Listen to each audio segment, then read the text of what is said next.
Hey, good day to you. This is Todd. I am a regular dude walking in the Word. As we are going through the book of Numbers, we're in chapter 11 right now, and I'm going to spend a good amount of time here in chapter 11 because there's a lot of teaching moments in chapter 11. A lot of little stuff I want to break down that's really important for us. Today it's entitled, I'm Not Satisfied.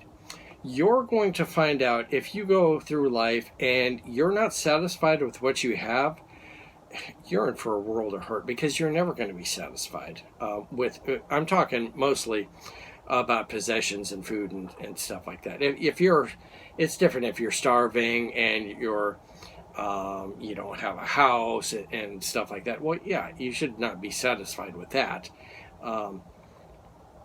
But let's say you have an adequate house, you have the possessions you need, you have an adequate car, it runs, and it gets you from point A to B. The possessions you have, the food you have, you'll find out you'll go a whole lot further in life and be happier, you might say, if you're satisfied with those things. If you're constantly complaining about the things that you do have and like, oh no, I need something better. I need, instead of the truck that I have, I need the Corvette that I can only practically drive like a few hours each week maybe, or something like that. Never satisfied with those things, you're in for a world of hurt. And you're going to see in the section that I'm going to read today, the people of Israel weren't satisfied. Okay, God had provided the things they needed, and it was an adequate supply, but they weren't satisfied, and they got into trouble because of that. So I'm going to read today. This is Numbers chapter 11, and it's verses 4 and 15, and then we skip over to verses 31 to 35, because there's a little section in between that it talks about something a little bit different that we're going to address in a couple episodes down the road here. This is Numbers chapter 11, verses 4 through 15, then 31 to 35. So if you have your Bibles like I do, you can follow along here. It says the rabble, okay, and remember we talked about this the other day, actually yesterday, which is the mixed multitude. These are people that were not complete Israelites, but not Egyptians completely. They were kind of a mix, and they were wishy-washy. They didn't know which way to go, okay? And these are the people that are causing trouble. We talked about this yesterday, so I won't bring that up again. But it says this mixed multitude, or the rabble, that was with them began to crave other food. And again, the Israelites started wailing and said, if only we had the meat to eat.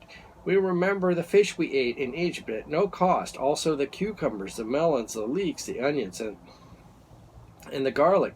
But now we have lost our appetite. We never see anything but this manna. All right. Notice the things that they were complaining about there were really condiments. It was nothing that you were going to make a meal out of. You're not going to go, hey, I'd like to go to Burger King and have a big melon or some leeks and so forth. No, these were all condiments. That they had, except for the fish. And the fish you're not going to get in the desert where they're wandering. So they said, but we never have anything but this manna. This manna it provided all the nutrition that they needed, and they had several different ways they cooked it and so forth. Now, if you're asking, what is this manna they're talking about? Well, I'm glad you asked, because it will tell you here in verse 7. The manna was like coriander seed and looked like resin. The people went around gathering it and then ground it into a hand mill, or crushed it in a mortar. They cooked it in a pot and made it into loaves, and it tasted like something made with olive oil. When the dew settled on the camp at night, the manna also came down. So it describes the manna, and this was adequate food supply. The people weren't malnutritious, didn't suffer from malnutrition because they were eating this manna. The manna was adequate for what they should have been satisfied. We've got manna. It's free manna. It falls from the sky. All right. You don't have to do anything except go out and gather it. So free food, but they're not satisfied with that. Let's keep reading here. Verse 10. Moses heard the people, and of every family wailing at the entrance to their tents. They're wailing now. They're not just grumbling a little bit, but they're wailing. Can you imagine? You probably have children that have wailed because they didn't like the food that you were serving. Well, this is happening to everybody here. The Lord became exceedingly angry, and Moses was troubled. He asked the Lord, "Why have you brought this trouble on your servant? What have I done to displease you that you put this burden of these people on me? Did I conceive all these people? Did I give them birth? Why do you tell me to carry them in my arms, as a nurse carries an infant to the land? You promised an oath to the ancestors. Where can I get meat for all these people? They keep wailing to me, 'Give me meat! Give us meat! I cannot carry all this burden by myself. The burden is too heavy for me. If this is how you are going to treat me, please just go ahead and kill me. If I found favor in your eyes, and do not let me face my own ruin.'" Okay? Moses is crying out like, how am I going to get meat for these people? They're whiners and complainers. Why did I ever get the responsibility to take care of these whiners and complainers? Okay? Now, you're seeing how the people aren't satisfied, and now they're crying and wailing because they're not satisfied with the food. They want the condiments, really. So now let's turn over to verses 31 to 35. This is where the story kind of ends. It says, "Now a wind went out from the Lord and drove the quail in the sea. It scattered them up to 2 cubits." Okay, so a cubit is like, if I remember right, like your wrist to your elbow, something like that. So roughly say like 3 feet off the ground. So these quail were flying about 3 feet off the ground. Easy reach here.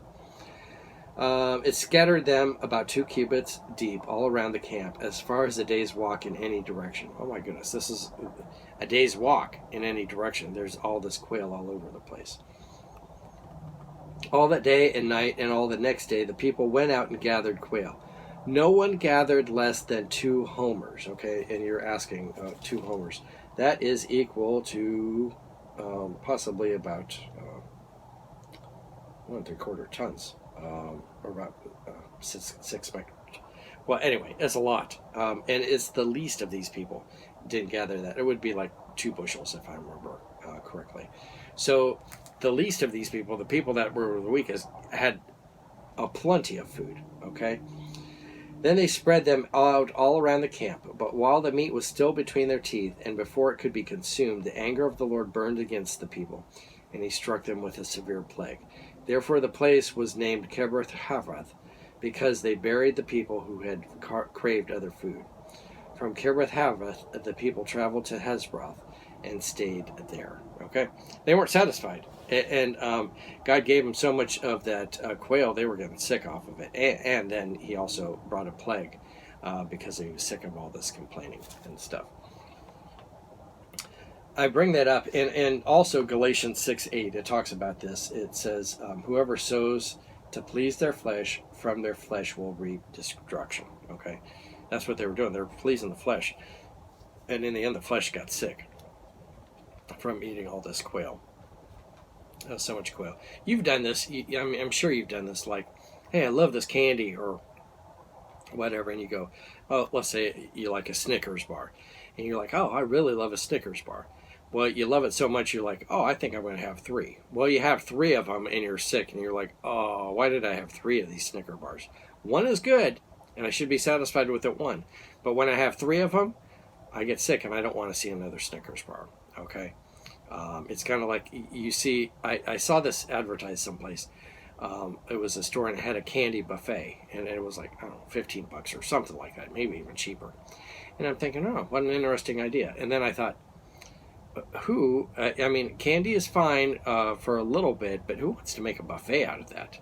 You're going to get sick and not want to see candy if you eat too much of it. So anyway, be satisfied with what you have, and your life will be a whole lot better. And that's what God desires of us, is to be satisfied with what we have. Hey, thanks for watching. I'm a regular dude walking in the Word, and I look forward to seeing you tomorrow as we continue our journey through the book of Numbers. Lord's blessing. I'll see you then.